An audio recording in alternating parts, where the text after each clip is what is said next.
Hi there, it's Brad Thompson, and at the most recent gathering of Bishop and Council, a lot of questions came up about our strategic and long range plans and St. Columba's status in terms of those plans. So it's a pretty tall order to give such detailed plans over the last 10 years in a succinct way. So I decided to film this, and we're going to get started. So in 2012, St. Columba's Board Program Committee did a survey of a number of groups, an appreciative inquiry process that would be to existing anchor groups with lots of St. Columba history, diocesan and parish groups and schools with their leaders, whether they use St. Columba or not, prospective groups with a strong compatibility for St. Columba's mission, like Bridges, Credo, and Books from Birth, and of course, people with a very involved history at camp, campers who had become camp staff, who had become camp leaders. The goal of this process was to capture and understand what is so special about St. Columba so that we never change that. But it was also to hear the hopes, wishes, and dreams of these groups so that we could build a vision for St. Columba that would serve the people that we want to serve. What we heard also were needs from these groups. We heard the need for more lodging. 75 beds, the capacity of St. Columba was too small for some of the schools and programs that ideally would be meeting at St. Columba. And the bedrooms were also desired to have more individual bathrooms to accompany them. We also needed to update some of our spaces. Scheibler Lodge, in particular, was named as, quote, tired, and the Jack and Jill bathrooms were not ideal. The camp group reported a need for more space for their inner city campers. They were currently using Scheibler Lodge for summertime residents, which was a 10-minute walk from the closest camp programs. We also heard from the camp group a need for more permanent program areas and leadership. Though the camp had been growing for a number of years at that point in 2012, the programs were largely improvised by young camp staff and needed to be replaced with modern high-adventure waterfront and excursion programs, as well as the year-round staffing to promote quality hiring and quality leadership on a year-round basis. We also heard a need for more group space. Scheibler Lodge was the only meeting room on the whole site, which wasn't even big enough to serve the number of beds that we had. Likewise, our dining space was only built for 40, yet we regularly had groups of 50 or more in Scheibler Lodge. So what the program committee captured for us was a vision of what not to change about St. Columba and a vision for what to change. So the board started asking the question, what is the magic number? Which meant, how big is St. Columba supposed to be before it's too big? And so what we listened to is that we are being called by the people we serve to expand. We were simultaneously being called by those same people to secure the feeling of seclusion and sanctuary. And as a ministry of the diocese, St. Columba needed to know what the diocese wanted from it. So we sought the advice of Bishop Johnson, and what he identified through hearing this program report was that St. Columba's being called to serve more people by being a mid-size, not a large-size center, with a bedroom capacity of about 40 to 50, which would essentially double the size of St. Columba. Essential to that call was also recognizing that as an essential children's ministry of the diocese, simultaneously developing a camping facility and program needed to be work to accompany these. The Master Plan Committee met in 2014 to discern the vision, the current assets and needs, as well as the site analysis and infrastructure like utilities that we have as tools to get the work done.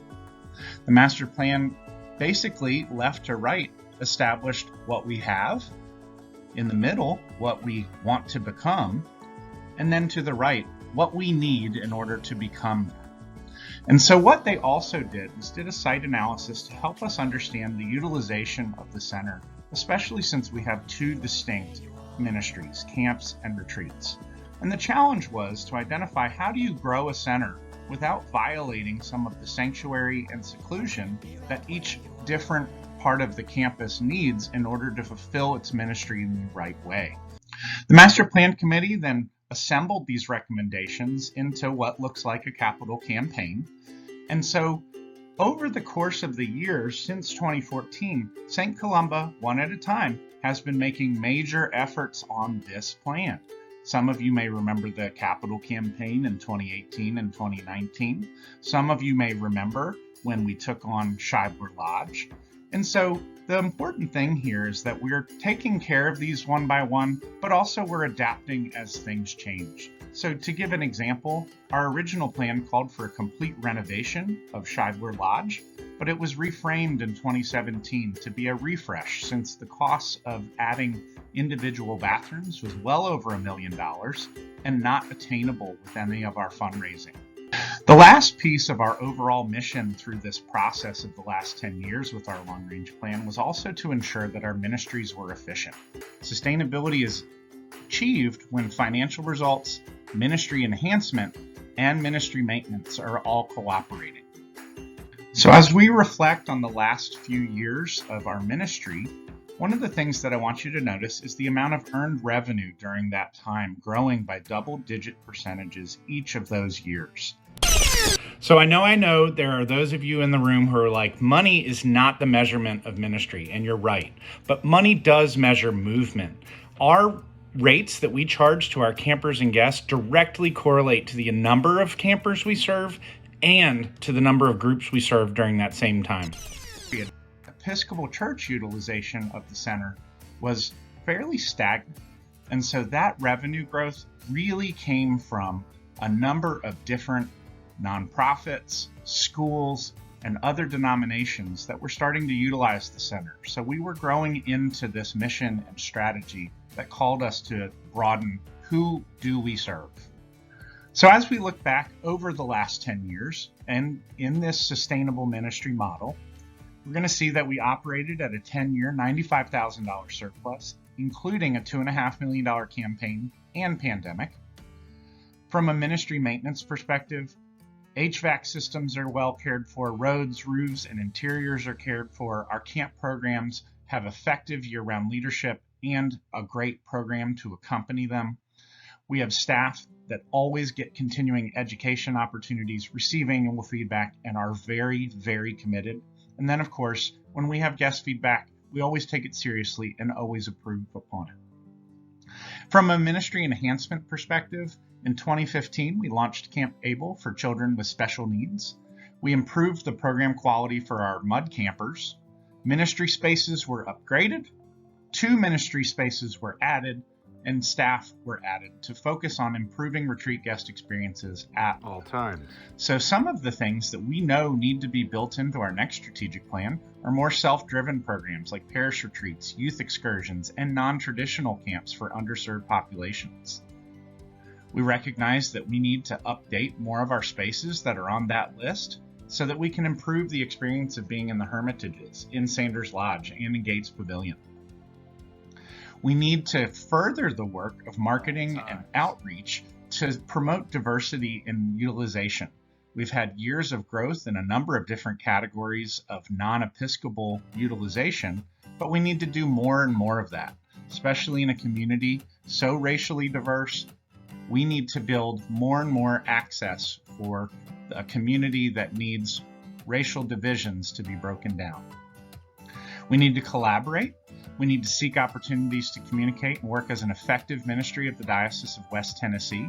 And of course, go transform our board from a fundraising board to a managerial and strategy board after years of raising a lot of money. And then, of course, we need to organize development or operational development. Because COVID cost us a lot of staff, we need to rebuild the staff that can accomplish the mission and give them the tools to do the work well. So over the course of the last 10 years, what I want you to hear is that we've had a lot of growth. We've also had really effective management of our long-range plans. And so here's kind of a timeline of all that we've undertook during those years and the growth that we've experienced through those years, through giving, through retreats, and through our camps. So in all of these reports of how well St. Columba has done throughout the years, we know there's a but, because St. Columba is not perfect. Over the last 30 to 40 years, Sanders Lodge and Scheibler Lodge have been so utilized that we know that they are going to be facing serious aging issues that we can't fix with a coat of paint. We also know that there's pieces of our strategic plan that either weren't done or not done well. So while we have groups coming from all sorts of different types of organizations more than ever leading into the pandemic, racial diversity in particular is still an area that St. Columba is not doing well, nor is the entirety of the camp and retreat center industry. We know that maintenance reserves aren't accumulating as hoped, which might have otherwise offset some of these aging issues that I referenced. We have a staff that's spread thin and sacrificial, working out of trailers and bedrooms. We know that because of COVID-19, communication, especially for governance, is really challenging. And of course, years of running thin margins means there's not much room for error to take chances or make investments. So an example of that is that St. Columba currently does not have a marketing manager to try to reopen the center with a lot more of the groups that we were serving before the pandemic. So what prompted this request to look at our strategic plans and long-range plans was because St. Columba is in the process of trying to add a third staff housing unit. And one of the things that I want you to know is, where does that fit into the overall plans, so that you understand it's not a one and off request, but it's actually a tool for sustainability as we care for the now larger St. Columba. So I thank you for everybody listening to my now longer than expected report, but I'm happy to answer any questions. Thank you.